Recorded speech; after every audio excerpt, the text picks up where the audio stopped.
अभी क्या हुआ कि मीटिंग तो हुआ भाई, और इसको हम लोग एक तरह से देखिए सफल भी है, बहुत हद तक सफल है, क्योंकि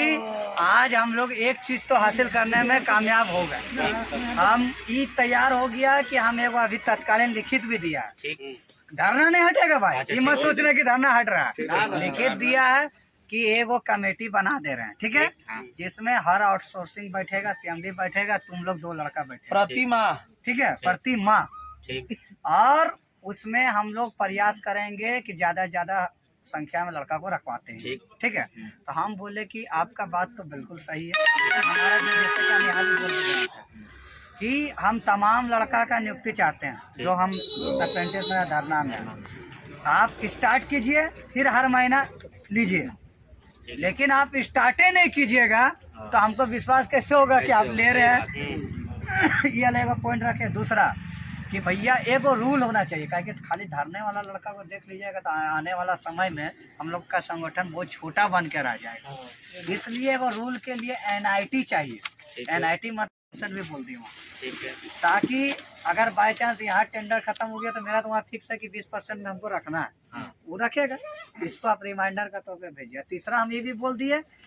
कि जब भी भविष्य में, हालांकि उम्मीद तो नहीं है, लेकिन अगर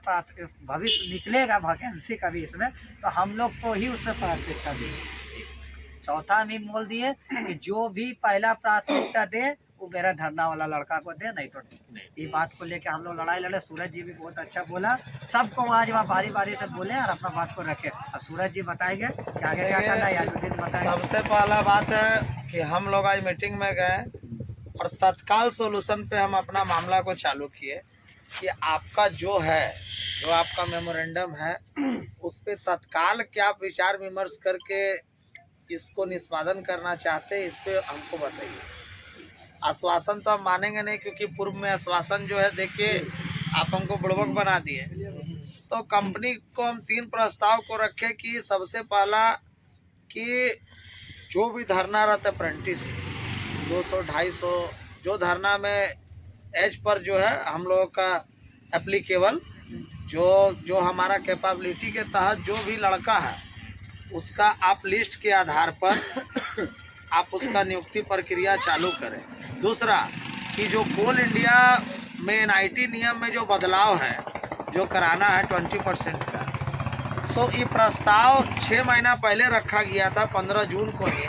जो आज तक लंबित है, इसको पूरा कोल इंडिया नहीं किया है, जबकि एक बार कोल इंडिया को पत्र अग्रेसित किया था इस मामले में, लेकिन कोल इंडिया भी इस पर तत्परता नहीं दिखाया, ये भी तत्परता नहीं दिखाया। तो हम यही कहें कि इस पे हम धरना विड्रॉ नहीं करेंगे और आप अभी तत्काल NIT नियम में बदलाव के लिए आप पत्र अग्रेसित करके पुनः उनसे आग्रह कीजिए कि इस संवेदनशील मामला पे पुनः विचार करने का काम करें, क्योंकि इलाका किसी न किसी तरह से लड़कों से प्रभावित है और विधि व्यवस्था भी हमारा विधि पूर्वक कायम नहीं है।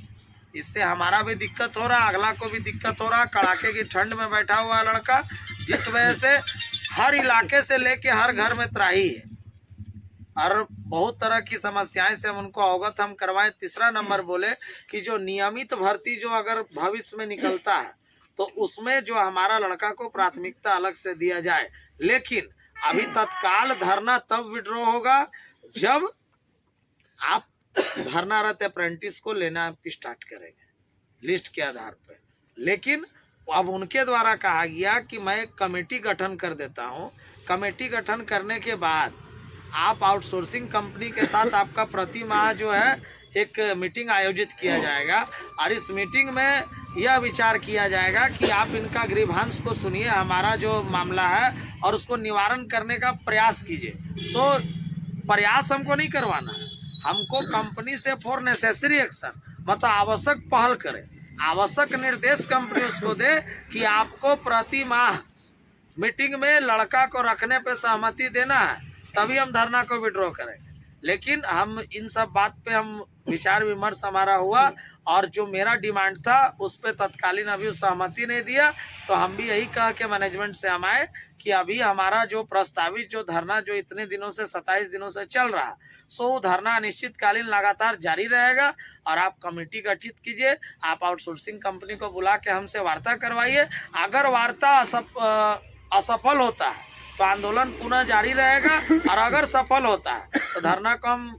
जो मेरा विस्तार चल रहा है उसको हम निष्पादन करके खत्म करेंगे। लेकिन इस पे कंपनी द्वारा अभी जो सक्षम पदाधिकारी जो हैं सीएमडी साहब, उनके पास हमारा मामला को ले जाके उनको इस सब बातों से अवगत करवाएंगे। अब अगला निर्णय उनका क्या होगा वो बोले, हम सब बात को उनको समझा के जो वस्तु स्थिति से हम आपको अवगत 1-2 दिन में हम करवाएंगे। लेकिन आप धरना को हटाइए। लेकिन हमारे संगठन के तो अपना हम लोग गए मीटिंग करने, हमारे द्वारा ये कहा गया कि जो हमारा धरना जो अनिश्चितकालीन चल रहा इस पे अभी तत्काल कोई हटाने का हमारा विचार नहीं है। धरना लगातार जारी रहेगा। आपका जो अग्रतर कार्रवाई है उसके लिए आप स्वतंत्र हैं, आप अग्रतर कार्रवाई अपना जारी रखिए और मेरा जो अपना अग्रतर कार्रवाई है वो भी जारी है। ठीक है, जिसपे 1 मिनट दिया गया, जो कमेटी जो गठित करने का जो प्रस्ताव था उस पे हम लोग से सहमति व्यक्त किया गया। मतलब कमेटी रखो, पढ़ सकता है, फोटो नहीं, हम बोले कमेटी गठित करो, हम इसमें सहमति करते हैं। तो हमारा जो है एक कमेटी गठित का जो है ये जो लेटर है इस पे लिखा हुआ है, आप दिखा देखो मोहन। प्रति श्री सूरज कुमार, महामंत्री अप्रेंटिस संघ धनबाद। विषय समिति गठन हेतु अप्रेंटिस संघ की ओर से 2 प्रतिनिधियों को नामित किए जाने के संबंध में महाशय आपके साथ दिनांक 24/11 को संपन्न वार्ता के दौरान आपकी मांगों पर कंपनी के नियमानुसार कार्रवाई संबंधी अनुशंसा हेतु प्रबंधन एवं अप्रेंटिस के प्रतिनिधियों का एक समिति गठित किए जाने हेतु निर्णय लिया गया था। मतलब कि दिनांक 24/11 को जो हमारा वार्ता हुआ था मैनेजमेंट से, उसमें हम अपना डिमांड रखे थे कि आप अनुशंसा कीजिए प्रबंधन और अप्रेंटिस को एक साथ कंपनी को बैठाने के लिए। सो उसका एक समिति आप गठित किए, आप मतलब करने के लिए हम गठन निर्णय लिए हुए थे, जिसपे वो निर्णय लिया गया था, जिसके लिए आपकी ओर से 2 प्रतिनिधियों का नाम उपलब्ध कराया जाना था। हमसे नाम मांगा था कि 2 को कौन बैठेगा, तो हम नाम नहीं दिए थे। आपके द्वारा अभी तक उक्त समिति हेतु किसी भी प्रतिनिधि का नाम उपलब्ध नहीं कराया गया। फलस्वरूप अभी तक समिति का गठन नहीं किया गया है। अतः आपसे पुनः अनुरोध किया जाता है कि आप अप्रेंटिस संघ की ओर से तत्काल 2 प्रतिनिधि नामित करें ताकि उक्त समिति का गठन यथाशीघ्र किया जा सके। भवदीय महाप्रबंधक कार्मिक एवं औद्योगिक संबंध बीसीसीएल कोयला भवन धनबाद। प्रतिलिपि एक सीएमडी को गया है, एक डीपी को गया है, एक तकनीकी सचिव को गया है जो डायरेक्टर टेक्निकल जो है, एक विभागाध्यक्ष प्रशासन मतलब जीएम एडमिनिस्ट्रेशन, इतना कोई प्रतिलिपि किया है। कमेटी गठित के लिए हम सहमति व्यक्त किए, लेकिन धरना विड्रॉ का नहीं किया, क्योंकि हम कमेटी से मीटिंग करेंगे। कमेटी मेरा बात को मानेगा, अगर मेरा बात पे सहमत है और हम उसके बातों पे सहमत है, तभी भाई जब कोई निष्कर्ष जो निराकरण जो हमारा ये मामला का है, सो निराकरण जब तक नहीं होगा धरना लगातार और उग्र होते जाएगा और लगातार जारी रहेगा। और अगर यहाँ बात नहीं बनती है तो हम लोग इस मामले में जल्द हम कोल इंडिया से लेके हम दिल्ली मंत्रालय तक जाने को हम लोग विवश हो रहे हैं। और हम लोग प्लानिंग भी किए हुए ही है कि भाई हम लोग दिल्ली जल्द हम लोग मंत्रालय में जो सरकार के जो है कोयला मंत्रालय के जो है प्रधान सचिव जो प्रिंसिपल सेक्रेटरी से हम लोग मिलेंगे, जो उस दिन आए थे हमारे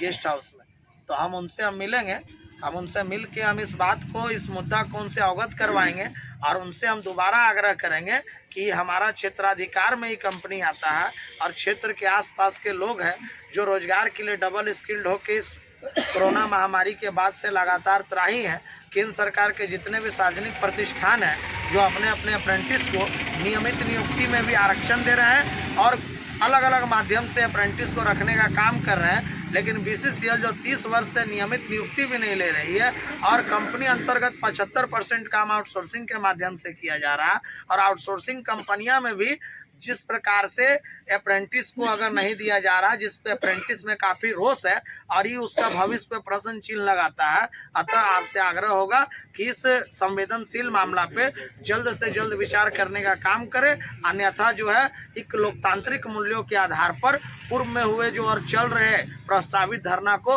उग्र होने से बचाया जाए, जिससे आपका विधि व्यवस्था कायम हो। ठीक है, इस पे हम लोग इस मामला को पुल सेक्रेटरी को भी रखने के लिए प्लानिंग कर रहे हैं और बहुत सारा जो संसदीय कार्य मंत्री हो गए और जितने भी टीम है दिल्ली के केंद्रीय, जितने भी केंद्रीय मंत्री हैं, सभी से हम आग्रह करेंगे, टोटल पार्टी के